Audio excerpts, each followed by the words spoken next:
Bom dia, amigos, queridos irmãos, que possamos iniciarmos nossa semana com muita alegria em nossos corações.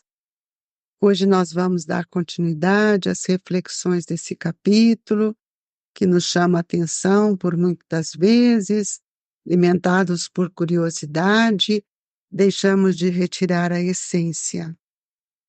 Hoje nós vamos ler prodígios dos falsos profetas. Levantar-se-ão falsos cristos e falsos profetas, que farão grandes prodígios e coisas de espantar, a ponto de seduzirem os próprios escolhidos. Essas palavras dão um verdadeiro sentido do termo prodígio. Na acepção teológica, os prodígios e os milagres são fenômenos excepcionais fora das leis da natureza. Sendo estas exclusivamente obras de Deus, pode ele, sem dúvida, derrogá-las se lhe apraz. O simples bom senso, porém, diz que não é possível haja ele dado a seres inferiores e perversos um poder igual ao seu, ainda menos o direito de desfazer o que ele tenha feito. Semelhante princípio não pode Jesus ter consagrado. Se, portanto, de acordo com o sentido que se atribui a essas palavras, o espírito do mal tem o poder de fazer prodígios, tais que os próprios escolhidos se deixam enganar. O resultado seria que, podendo fazer o que Deus faz, os prodígios e os milagres não são privilégios exclusivos dos enviados de Deus. E nada provam, pois, que nada distingue os milagres dos santos dos milagres do demônio. Necessário, então, se torne procurar um sentido mais racional para aquelas palavras. Para o vulgo ignorante, todo fenômeno cuja causa é desconhecida passa por sobrenatural, maravilhoso e miraculoso. Uma vez encontrada a causa, reconhece que o fenômeno, por muito extraordinário que pareça, mais não é do que a aplicação de uma lei da natureza. Assim, o ciclo dos fatos sobrenaturais se restringe à medida que a ciência se alarga. Em todos os tempos, homens houve que exploraram em proveito de suas ambições, seus interesses e de seu anseio de dominação certos conhecimentos que possuíam, a fim de alcançarem o prestígio de um pseudopoder sobre-humano ou de uma pretendida missão divina. São esses os falsos cristos e os falsos profetas. A difusão das luzes lhes aniquila o crédito, donde resulta que o número deles diminui à proporção que os homens se esclarecem. O fato de operar o que certas pessoas consideram prodígios não constitui, pois, sinal de uma missão divina, visto que pode resultar de conhecimento cuja aquisição está ao alcance de qualquer um, ou de faculdades orgânicas especiais, que o mais indigno não se acha inibido de possuir tanto quanto o mais digno. O verdadeiro profeta se reconhece por mais sérios caracteres e exclusivamente morais. Pai nosso que estais nos céus, santificado seja o vosso nome, venha a nós o vosso reino, seja feita a vossa vontade, assim na terra como nos céus. Pão nosso de cada dia nos dai hoje, Senhor. Perdoe as nossas dívidas, assim como nós perdoamos os nossos devedores. Não nos deixeis cairmos em tentação, mas livrai-nos de todo o mal, que assim seja. Amado Jesus, que nesta manhã sublime possamos receber o amparo, o amplexo de luz dos nossos benfeitores, a nos intuir, a nos inspirar, para que todos nós possamos compreender a grandeza dos ensinamentos trazidos por Allan Kardec. Que Deus nos ampare e nos sustente hoje e sempre. Que assim seja. Queridos irmãos, nós estamos falando dos prodígios dos falsos profetas. Nós sabemos que em todos os lugares existem espíritos que dizem serem grandes profetas, sabedores do conhecimento, mas nós sabemos que esses prodígios que eles querem falar sobre os milagres, sobre curas, nós precisamos ter mais um pouco de cuidado. Porque essas palavras dão o verdadeiro sentido do termo prodígio. E nessa acepção teológica que o Evangelho nos mostra, os prodígios e os milagres são fenômenos excepcionais fora das leis da natureza.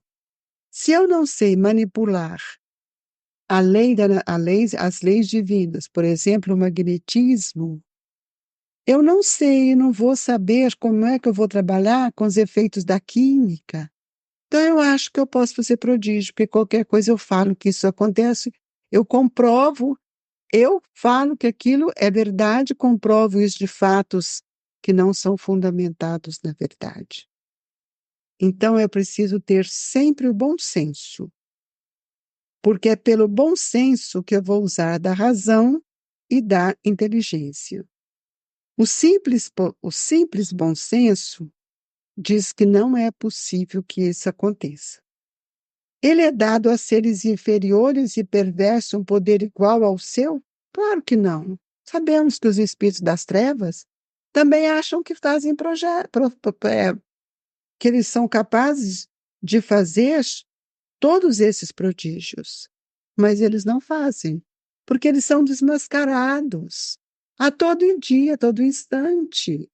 É preciso que a gente veja que os verdadeiros profetas, eles têm umas características, e esses prodígios que eles estão fazendo é situação miraculosa, maravilhosa, que nós achamos que vai ser verdade para atrair, e só atrai aqueles que não têm conhecimento.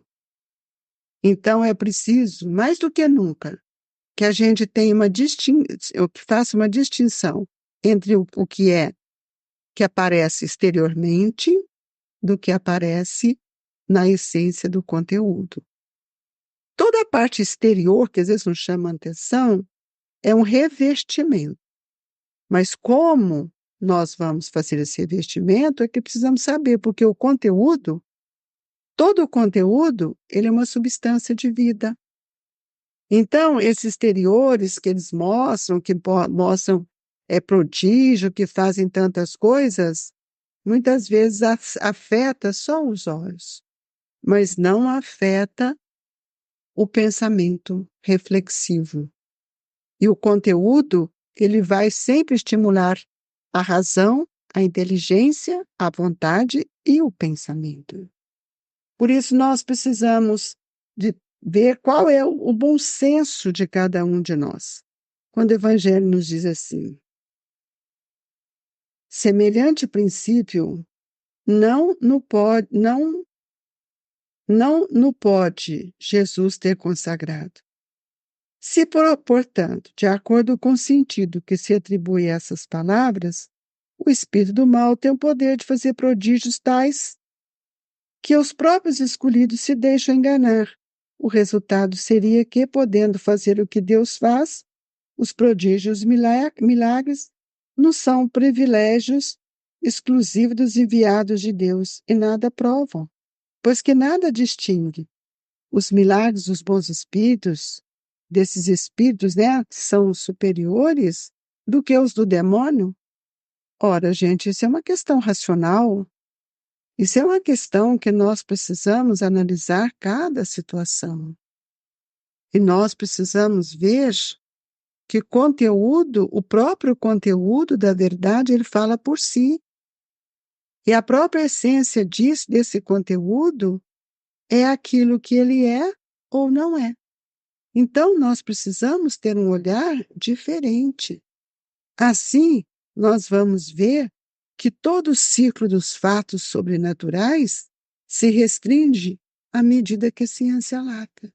Quando Jesus fazia suas curas, nós sabemos que não tinha ciência.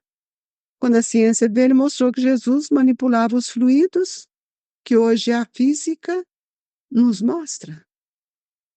Que o magnetismo do seu amor curava as pessoas. Com o conhecimento do magnetismo, a doutrina espírita também se expandiu, cresceu. Ela veio depois disso. Em todos os tempos, houve homens que exploraram por meio das suas ambições.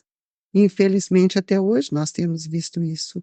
Com interesses, com enganos, com equívocos constantes, né? São esses os falsos cristos e os falsos profetas. E que quantos de nós somos ludibriados, porque a verdade ela é única. E para fazer o bem eu não preciso todos esse separamento. A difusão das luzes lhes aniquila o crédito. Está vendo? Veja bem.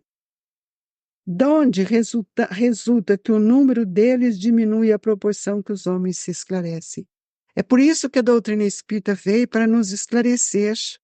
Então, nós que somos espíritas, precisamos falarmos a verdade e não sermos místicos. Usarmos de questões de subterfúgios que são místicos para esclarecer a verdade. E nós precisamos saber que todas as aquisições, elas têm que ser para nós um patrimônio que nós não vamos perder. É um patrimônio que a cultura, por exemplo, é um patrimônio incorruptível. No entanto, apenas vale para a vida, no exemplo de trabalho daquele que possui. Então, toda teoria de elevação, ela não cresce, ela não expande se não tiver a sua prática. Então, nós precisamos também, para mostrar a veracidade do conhecimento que hoje nós temos abraçado, especialmente os espíritas, nós não podemos esquecer que o espiritismo, na esfera de nossas vidas, ele vai fazer com que haja em nós a renovação moral. E é por isso que nós vamos ver que o verdadeiro profeta se reconhece por mais sérios caracteres e exclusivamente morais. Nós precisamos usar da inteligência e sairmos dessa prática do exterior, porque a verdadeira cura, por exemplo, ela não se opera de fora para dentro, ela opera de dentro para fora. Quando eu mudo meu pensamento, quando eu mudo meu sentimento, quando eu mudo a minha forma de pensar, eu também estou a caminho da minha cura. Porque quando eu elimino o ranço do orgulho, eu estou esforçando para compreender a humildade. Quando eu saio da vaidade, é porque eu estou procurando entender a simplicidade. Então, nós vamos ver que tudo isso tem o verdadeiro sentido para nós. É preciso que a gente analise com mais critério, para que a gente não caia aí nas questões do engodo, dos embustes, né? Então, toda teoria que nos eleva, ela vai falar assim, você vivencia? O evangelho, para ser bom para nós, eu tenho que vivenciar. Senão ele é só um compêndio filosófico e não me transforma a moral. Por isso que Kardec tem nos dito que nós precisamos tomar cuidado com os prodígios dos falsos profetas e que a ignorância, muitas vezes, nos alimenta. Nós temos visto, né, sem nenhuma consideração de crítica, mas nós temos percebido isso, que em outras religiões o Cristo faz tudo, o Senhor nos salva, não precisa fazer nada. E quantas vezes nós encontramos, está tudo na mão de Deus. Então por que nós trouxemos o livre-arbítrio? Qual é a razão de nossas escolhas? E qual é a consequência dos nossos atos? Sejamos mais atentos, irmãos, para que a gente possa ver que o conteúdo divino, quando ele cai em nós, ele promove mudanças. O conteúdo divino, quando ele entra, penetra na minha consciência, eu me transformo, eu me renovo, eu procuro outros caminhos. E é isso que nós estamos procurando fazer todos os dias com esse evangelho. Fazer com que o evangelho me leve a novas reflexões, para que eu não caia na mesmice de ontem e que eu sinta a força extraordinária destes espíritos que trouxeram a codificação da doutrina espírita à luz da razão. E é por isso que Kardec nos fala que nós seremos reconhecidos quando nós conseguirmos dar os frutos lógicos, frutos sazonado, colocando a razão face a face, a nossa forma de pensar e de sentir. Então, tenhamos olhos de ver com mais critério, mais cuidado, para que Jesus possa nos amparar. Obrigado, amigos. Que o Senhor possa nos iluminar. E nesta manhã gloriosa, recebamos as bênçãos sacrossantas do amor do Cristo, a nos trazer no Evangelho, no passe, tudo aquilo que nós precisamos receber. Que Deus nos abençoe e que sejamos envolvidos nas vibrações do passe, fortalecendo a nossa inteligência, ampliando a nossa consciência e dando-nos mais racionalidade. Que o passe seja essa transfusão de energias, que a água possa se transformar em água fluidificada, em medicamento para todos nós. Que Jesus nos fortaleça, hoje, agora e por todo sempre. Amigos, receba em seus corações as vibrações do Grupo Espírita Esperança e Caridade, Colégio Allan Kardec. Que Jesus nos ilumine, hoje, agora e sempre. Que assim seja.